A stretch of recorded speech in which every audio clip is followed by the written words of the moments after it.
Welcome to Judisk kultur I Sverige. I am Björn Wiman, culture editor at Dagens Nyheter, present here in our newsroom in Stockholm. I am happy to present Professor Timothy Snyder, one of the vital voices of our time. He has recently written the book Our Malady, Lessons in Liberty from a Hospital Diary, which is also available in Swedish with the title Frihet och solidaritet, om hälsa som en mänsklig rättighet. Welcome.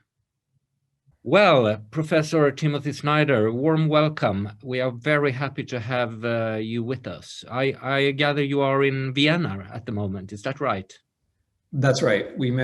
My family and I managed to come to Vienna at a time where that seemed like a good move. Now, it's America may be doing better than Austria as far as Corona is concerned, but we're in Vienna and we're doing fine.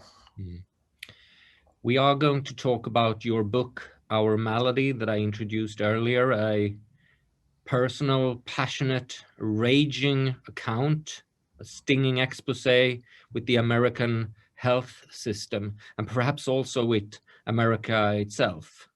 And you wrote an article a couple of days after the storming of the Capitol on the 6th of January. You wrote an article in the New York Times that we also had the privilege of publishing in Dagens Nyheter in Swedish with the headline, An American Abyss. So my first question would be, are we in the clear now? Have we managed to avoid this abyss? Well, I would say the abyss is still there, waiting for us. I mean, the book that you're kind enough to mention, Our Malady, is about some of the root causes of the American problem. One of the root causes of the American problem is that we don't take freedom seriously enough. We talk about it all the time. Those guys who stormed the Capitol, they use the word freedom all the time, but it's not clear what it means. And I think part of freedom has to be the freedom from anxiety, the freedom from fear, insofar as is possible, the freedom from instability and sickness. And when you have those kinds of rights, then there's less anger, there's less rage, there's less impatience, and you're less likely to have the kinds of scenes that we have. I mean, so that's the first thing. There are deep problems in the US. It's not just a matter of Trump winning or not winning. It's not just a matter of whether some guys storm the Capitol and kill some people or not. The second thing is the Trump legacy was with us for a while yet. He left office with a big lie. He left office telling his supporters that he won the election. And that's a very dangerous myth for a democracy. If a leader who tens of millions of people believe says that voting doesn't work, then you have a problem into the future. Would you say that there is a tendency in the US at the moment of wanting to forget or wanting to turn the page and proceed and forget about Trump? And there are three schools of thought. One school of thought says Trump won, and since he won, we are right to do whatever we're going to do. And that school of thought, I'm afraid, is going to lead directly to more incidents of domestic terrorism. And it's already led to a big problem for the Republican Party. So our Republican Party is now divided between a part which says elections don't work and a part which says elections do work if we're in charge. So one school of thought is Trump won. Another school of thought is Trump told a big lie and we have to have a public reckoning. We can't have reconciliation until we have truth. And that would be my view, that I'm all in favor of moving on after we talk about what actually happened, because you can't move on with a big lie, right? In life as in politics. And then, as you say, there's a third school of thought which says, okay, everything is fine now. And that may be the largest school of thought, honestly. I mean, most Americans are not directly concerned with politics. I think most Americans would like to just pay attention to something else. And which of these school of thoughts do you think will prevail? And why would this be hazardous for That's a great question, because I think none of them is, that's a smart question, Bjorn, because I think none of them is prevailing. I think we're going to, there's going to be an attempt to have a reckoning with Trump, but it's not going to be completely successful. There are going to continue to be millions, if not tens of millions of people who think he won. And again, if you truly believe that, right? If you truly believe that, as people do, then it's going to seem justified to you to do extreme things. And then the view which says we should just, move on, I think that's the strongest view. I think the way that this turns out right is if Biden simultaneously has policy successes which change the political mood, and we have enough of a reckoning that some of the Democrats are satisfied. I think then we might be able to turn the page. What we're not going to get rid of, unfortunately, is a minority of people who think that Trump won, and therefore that violence and terrorism would be okay. I read your book earlier this autumn. In fact, I read it the same weekend that Donald Trump caught the coronavirus and was sick with COVID-19. And my thought was that not only Donald Trump was falling ill, but that America itself had fallen ill. But it all started, your new book, Our Malady, with your personal illness. Could you tell us a bit about it for those viewers who are not familiar with what happened? Well, so what happened to me was simply that I got appendicitis, so an infection of my appendix. It was misdiagnosed in Germany, actually. And then I had surgery in the United States. And when I had surgery in the United States, to take my appendix out, the doctors overlooked another infection, or they found another infection but forgot to tell me about it. And then I nearly died of that other infection in a condition called sepsis. So at the time this was happening to me, it seemed like this is a series of unfortunate accidents. But as I started to get well, I realized that there was a pattern here, that the haste and the disregard with which I was treated were actually typical in the United States. And that in turn, there were reasons for that. And the reasons for that is that our medical system is oriented almost entirely around profit.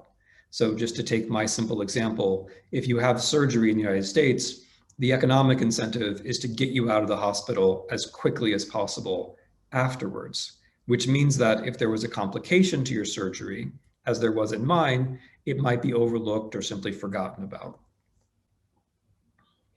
So in your book, you don't only give this personal account of your personal illness, but you also start by giving lots of examples of how sick America really is as compared to other Western countries. Yeah, I mean, there are things that you can obviously measure, like life expectancy.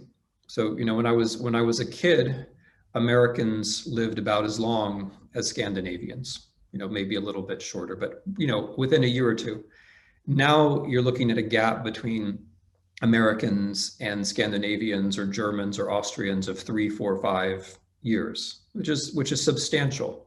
4 years of life is substantial. You wouldn't give away 4 years of your life, right? If you could. And then there are, of course, there are other measures that are very important, like the beginning of life. Far too many American babies die, infants die in childbirth. Far too many American women die in childbirth, where there are about 40 countries that are better than we are, including countries like Slovakia or Belarus. So those are the numbers. And then there are also the things that you can't measure, like what it does to people when they worry about their health all the time. I mean, this is the thing which I feel most strongly in Europe.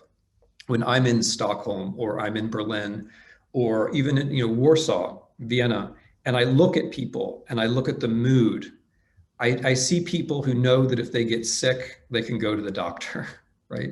In America, people don't know that. In America, a big part of the population, when they get sick, they have nowhere to go. And that affects your whole life. That affects everything. It also starts with your personal account of the concept of pain, that you learned from early on in your childhood? Tell us a bit about that. Well, I mean, this is a deep, complex argument about masculinity and about, you know, about the proper way to handle your body. I mean, I was raised to think that physical pain is something not to be talked about. Physical pain is something that you endure, and that is in fact useful. I mean, it's helped me. It's helped me several times. But what I realized in this experience when I was very sick is that it also hurt me. That I had difficulty telling the nurse or a doctor that something was truly wrong, right? And that was part of the problem. But it's not just what I wanted to show in the book is that it's not just my problem, that comes from a whole idea of freedom, right? An idea of freedom where if you have to take care of everything by yourself. And if you can't take care of it by yourself, then you just die, you just suffer. There's nothing else to do. And so what I tried to show in the book is that freedom isn't just about bearing things on your own. Freedom is also about having systems of communication, systems of hygiene, systems of health, where people help people. And in that way, we're all freer. I mean, that's a very simple argument to make in a social democratic country like Sweden. But in the United States, the dominant view is something like, if you can't take care of it yourself, don't complain. And for Americans, that feels like freedom. But if you take that argument too far, it's deeply disempowering. Because it means that you have all these lonely people with problems who have nowhere to go with their problems and don't know how to talk about their problems either. And that's not really what freedom looks like or feels like. So you have this beautiful pairing of the words solidarity and solitude. Mm-hmm. Why is that?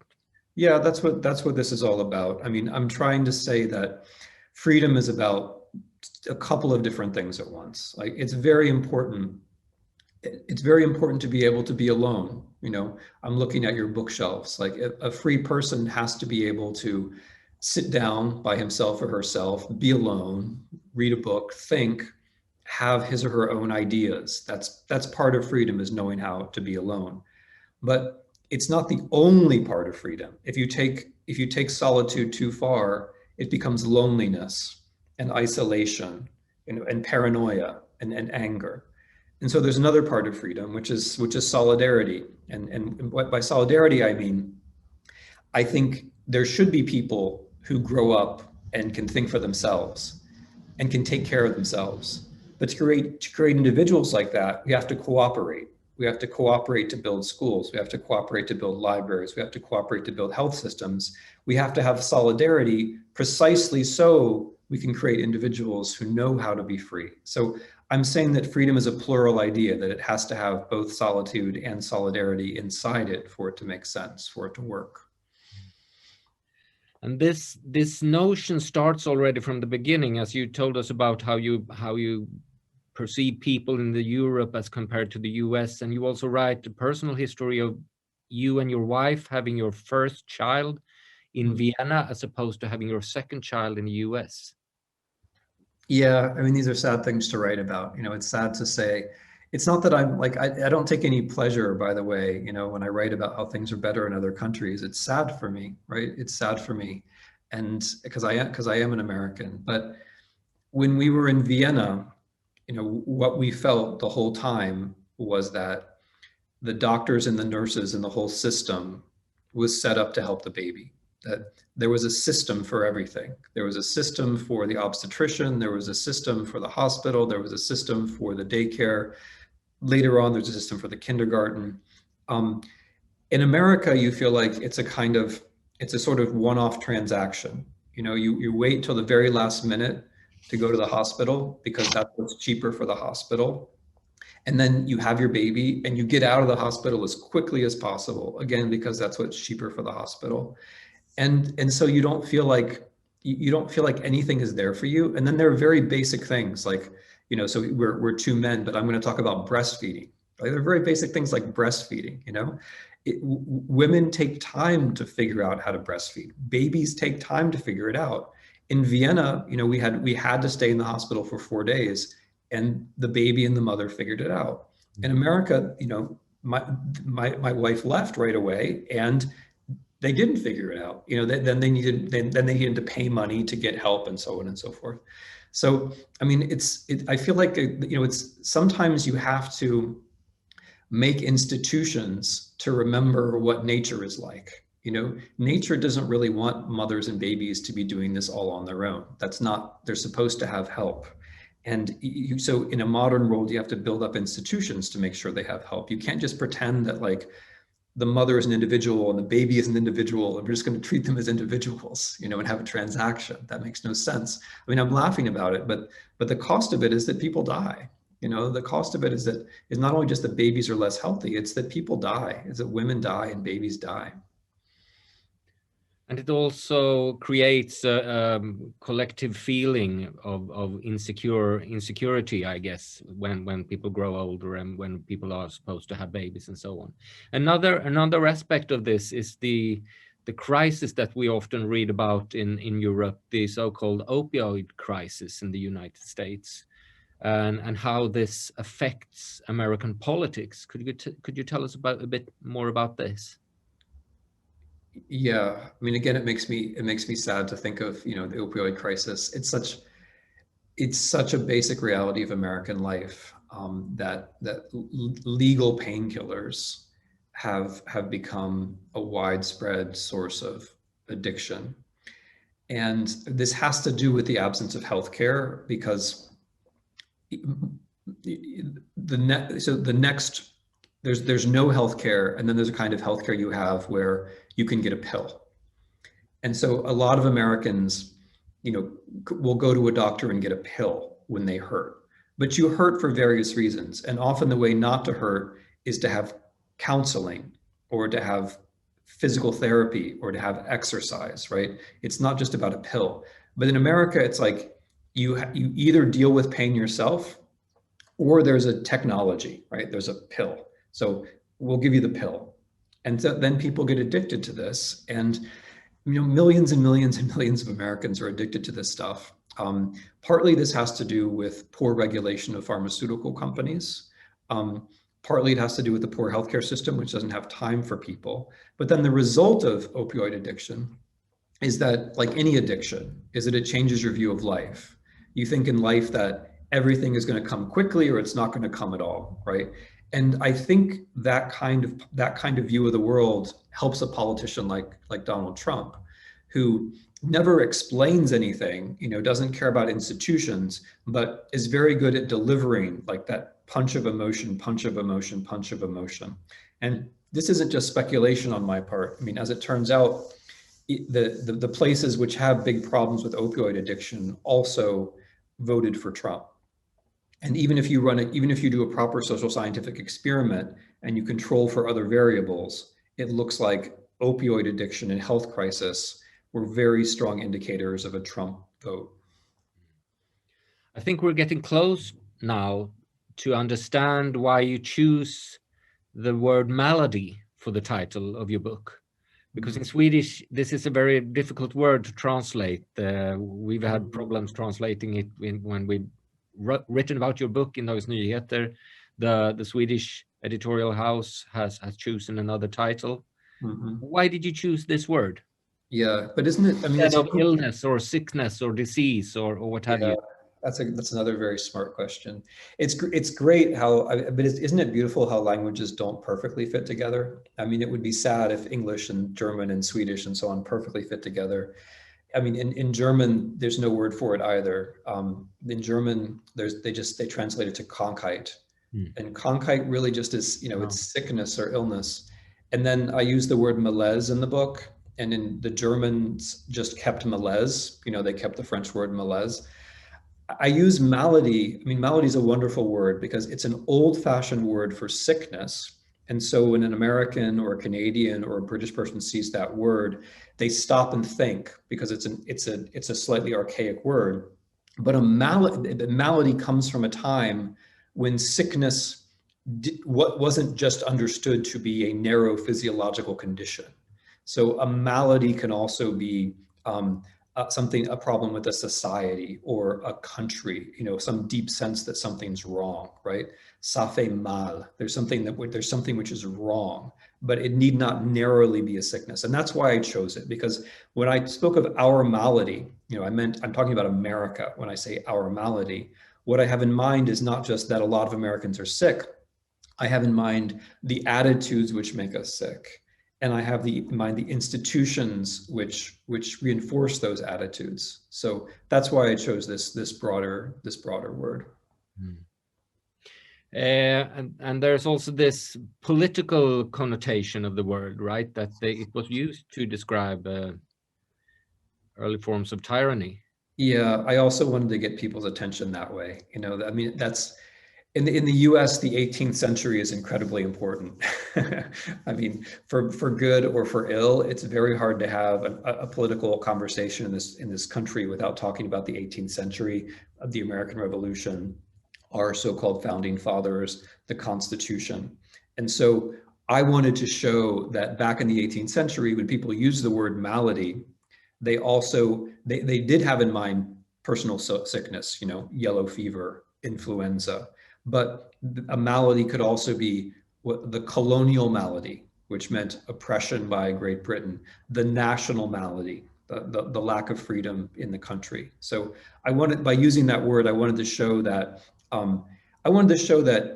even the founders, you know, made a kind of connection between freedom and illness. And one of the reasons I wanted to show that was that in America today, these are two very different conversations. You have people who talk about freedom and you have people who talk about healthcare, but they're not the same people at all. And one of the larger aims of the book, as we were talking about earlier, is to try to show that you can't really care about freedom unless you're also caring about health. And I wanted to show that, like, in the minds even of people like the founders, you know, 250 years ago, those ideas could have had some kind of harmony. They could have worked together.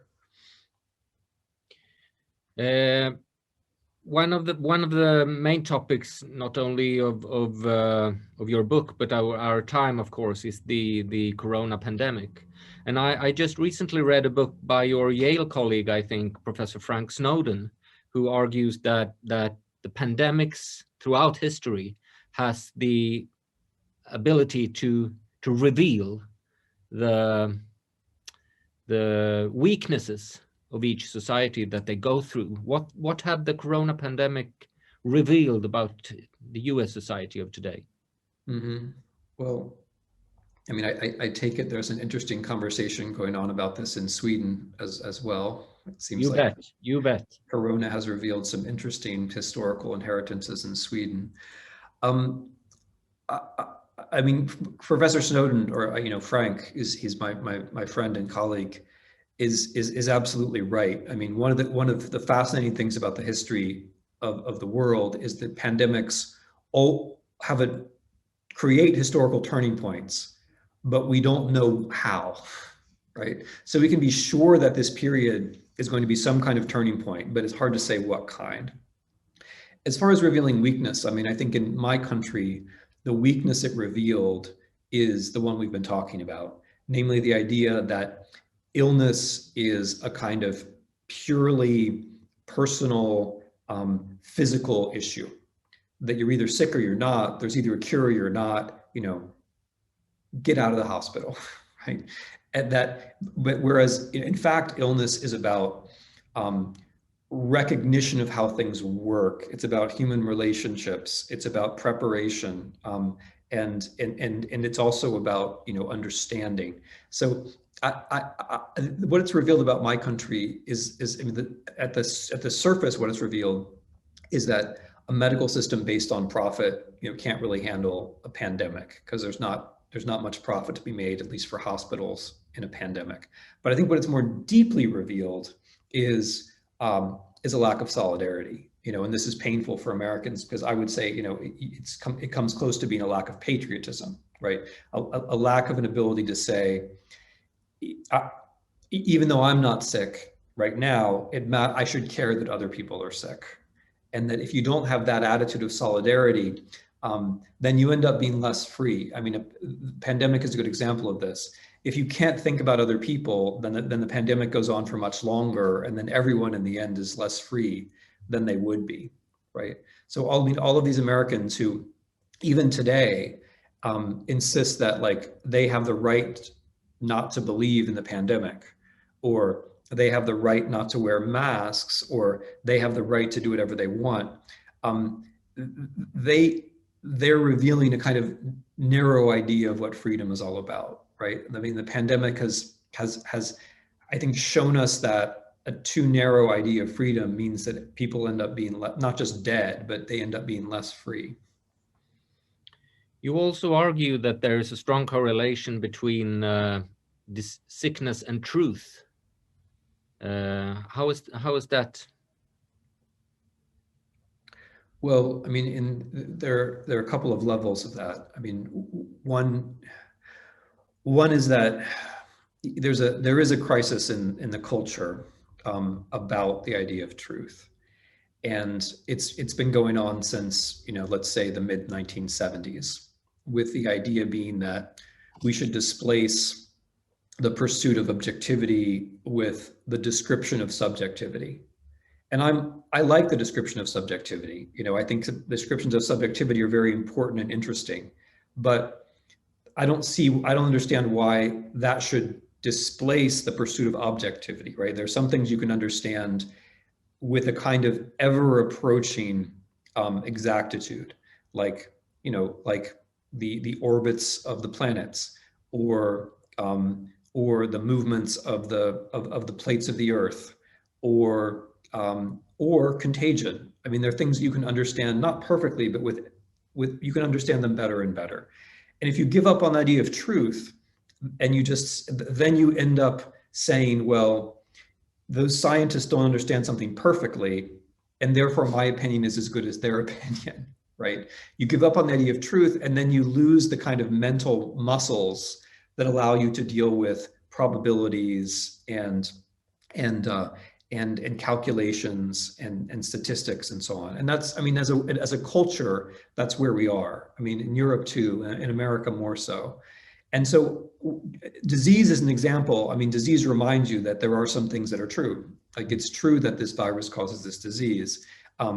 It's true that our immune systems work in some way and not in another way. It's true that there's a difference between life and death. There's some basic things that are true. That's part of it, the reminder.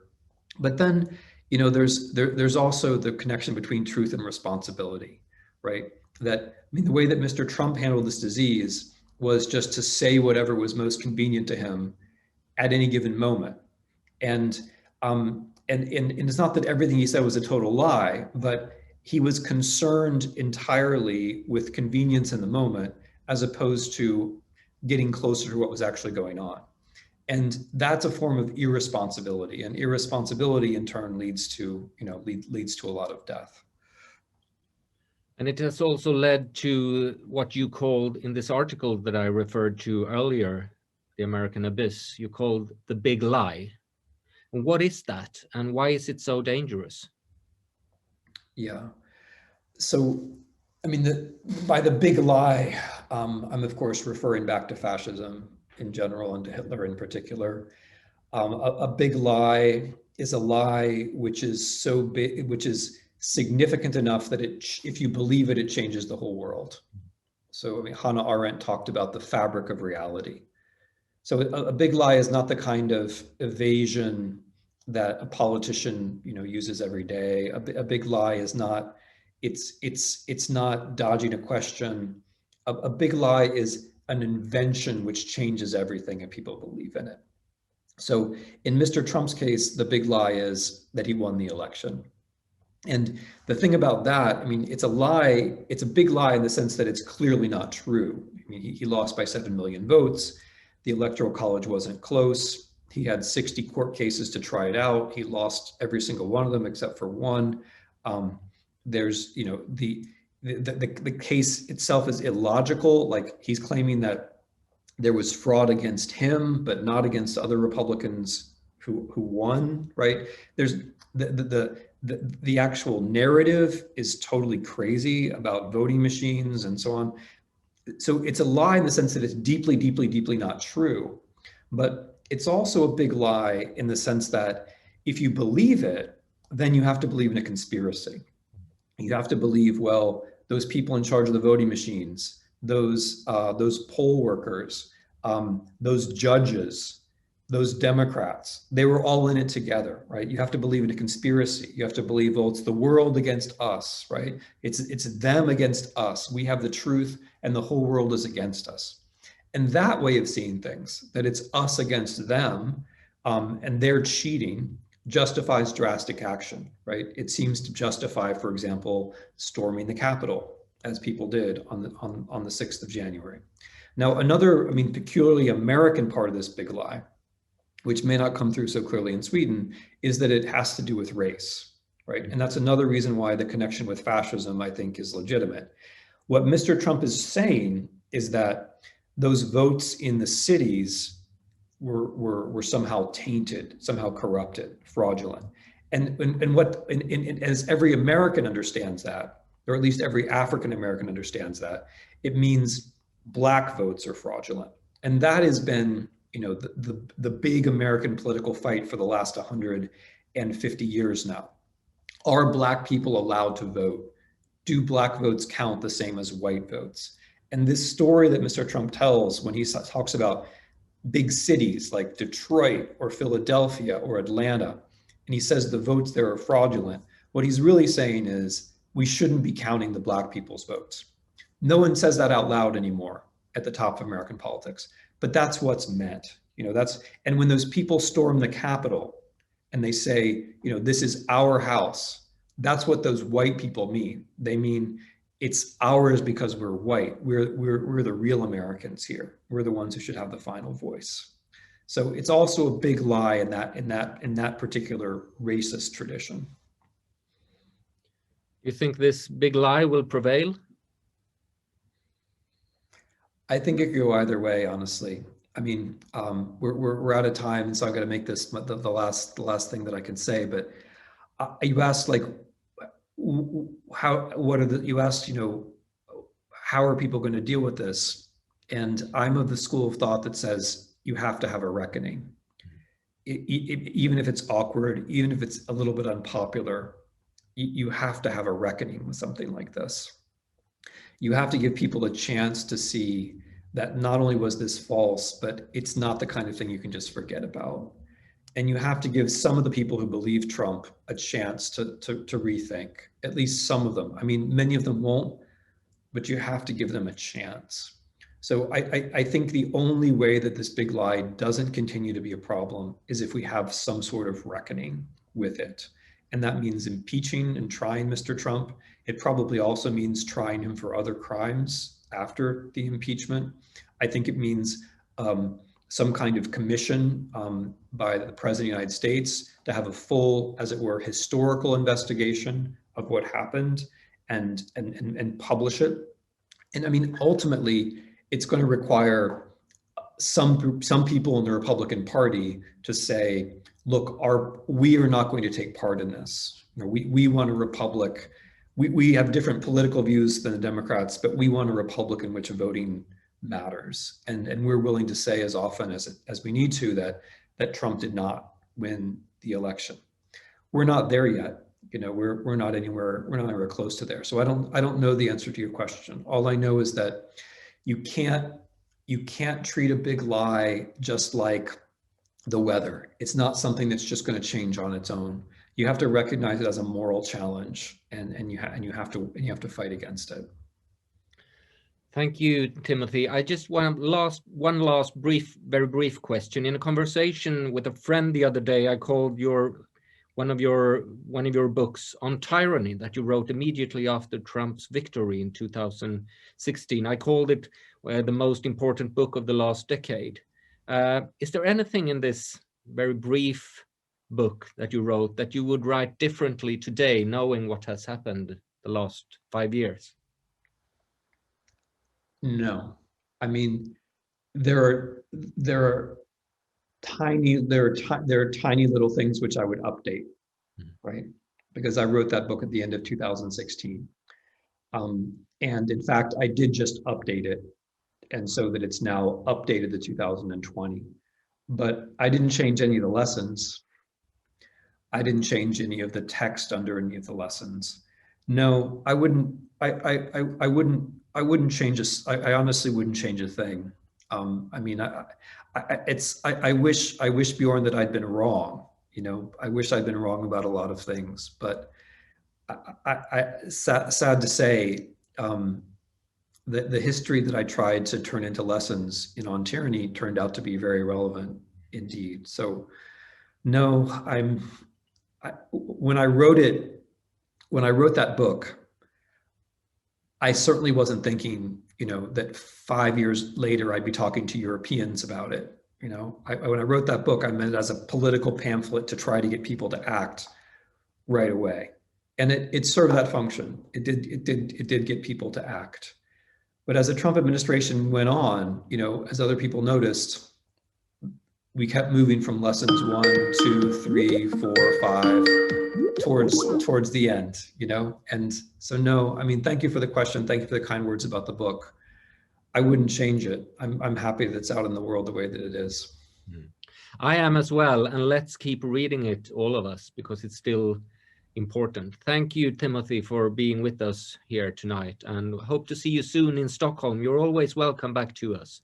I will look forward to that very much, Björn. Thank you. Thanks for the conversation. Bye. Bye-bye. Thank you for watching Judisk kultur i Sverige. This interview will be available online at judiskkultur.se. I am Björn Wiman, and I wish you a pleasant evening. Stay safe and take care of one each other. Thank you.